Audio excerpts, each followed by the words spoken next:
जो fake encounter हुआ था वो जिम का इंस्पेक्टर था नोएडा का यादव। क्या उसके जो फेक इनकाउंटर करने वाले अधिकारियों की कार्रवाई हुई? इसी तरह जालौर में और झांसी में बॉर्डर पे एक पुष्पेंद्र यादव की हत्या हो गई, पुलिस ने मारी उसको, फेक इनकाउंटर किया। और उसकी पत्नी ने कहा कि अगर 1 साल में मुझे न्याय नहीं मिला तो मैं भी आत्महत्या कर लूंगी। उस बेचारी पत्नी ने आत्महत्या कर ली। क्या सरकार ने मदद की? और जिन अधिकारियों ने उसका फेक इनकाउंटर किया था, क्या उन अधिकारियों के खिलाफ कार्रवाई की सरकार ने? और फिर केस कहां से लिखा गया था? हाई कोर्ट जाना पड़ा, तब जाके उन पुलिस के खिलाफ एफआईआर हुई। एक पुजारी लड़का है जौनपुर का, पुजारी यादव, उसको फेक इनकाउंटर में जान ले ली उसकी। जब उसके परिवार के लोगों ने कार्रवाई की तो 9 या 11 पुलिस के लोग जेल चले गए। एक दिन बिजली के बहाने उसके घर परिवार के लोगों को परेशान करने पकड़ने आए थे। सोचो, जब गांव वाले इकट्ठे हुए और गांव वालों ने दौड़ाया पुलिस को, तो पुलिस वाले कहने लगे क्योंकि इसका बिजली का बिल पेंडिंग था इसलिए हम इससे बिजली का बिल लेने आए थे। अरे रात में एसटीएफ बिजली का बिल लेने जाएगी? ये कहां धोखा दे रहे भैया। इसलिए आप लोग दाना गाना मत करिए, आप भी सच दिखाइए।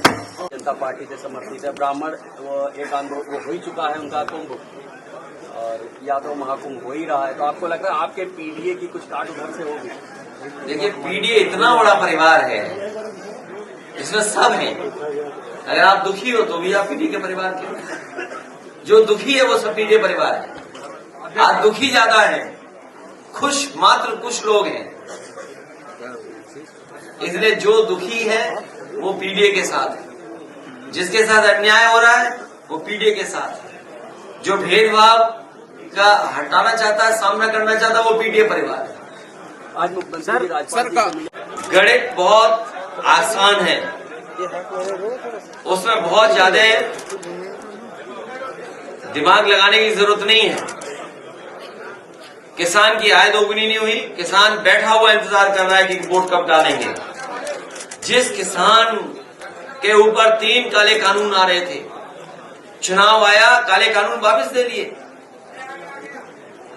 किसान को और किसान को खुश करने के लिए, एक संदेश देने के लिए पॉजिटिव, भारत रत्न चौधरी चरण सिंह जी को दिया गया, भारत रत्न स्वामीनाथन जी को दिया गया।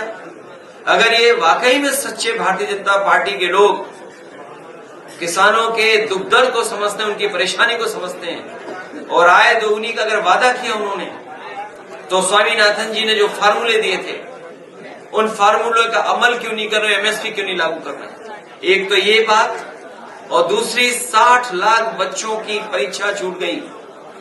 वो अपना भविष्य बनाना चाहते थे, अपना कल उनका कैसे बेहतर हो उसके लिए सोच रहे थे। इस सरकार ने उनका पेपर लीक करा दिया और 60 लाख बच्चे, उनका गुणा कर दो, माँ बाप मिला लो, 3 अगर गुना कर देंगे 60 लाख में तो 1 करोड़ 80 लाख लोग बनते हैं। और 1 करोड़ 80 लाख का अगर हम भाग दे दें 80 लोकसभा से, तो 2,25,000 वोट बनता है जो नाराज बैठा हुआ है। और अभी जो 2 परीक्षाएं पेपर लीक हो गए, तो सोचो कितने बच्चे हो गए, उनका परिवार जोड़ लो तो कितना हो गया हिसाब किताब। जिस पार्टी का एक लोकसभा में 3 लाख वोट कम हो रहा हो, वो 80 नहीं हारेगी तो क्या करेगी वो सब पार्टी। बाबा साहब भीमराव अम्बेडकर जी का संविधान बचे, जो रास्ता डॉक्टर राममनोहर लोहिया जी ने दिखाया, नेताजी ने जो रास्ता संघर्ष से बनाया, और जो समाजवादी पार्टी इंडिया अलायंस के साथ साथ पीडीए परिवार को लगातार बढ़ाने की कोशिश में हमें पूरा भरोसा है कि आने वाले समय में भारतीय जनता पार्टी का उत्तर प्रदेश से सफाया होगा। 80 हराओ, लोकतंत्र बचाओ का नारा लेकर के ये संगठन के लोग गांव-गांव जाएंगे। इस सरकार ने किसान के साथ धोखा दिया। ये किसान को वादा करके आए थे सत्ता में कि किसानों की आय दोगुनी होगी, लेकिन जिस तरीके से महंगाई बढ़ी, और जिस तरीके से किसानों के ऊपर संकट पैदा किया, किसानों की आय नहीं बढ़ी और लगातार नौजवान बेरोजगार होता चला जा रहा है, नौकरी है। और जो कि भी उत्तर प्रदेश में जितनी भी परीक्षाएं हुई हैं सब लीक हो रही हैं और जानबूझ करके सरकार लीक कराना चाहती है जिससे उसे नौकरी न दे पाए। और अब तो सुनने में आ रहा है कि जो बच्चे परीक्षा देने जा रहे थे उनके पेपर भी लीक हो रहे हैं। तो सोचिए नौजवानों का और बच्चों का भविष्य क्या होगा।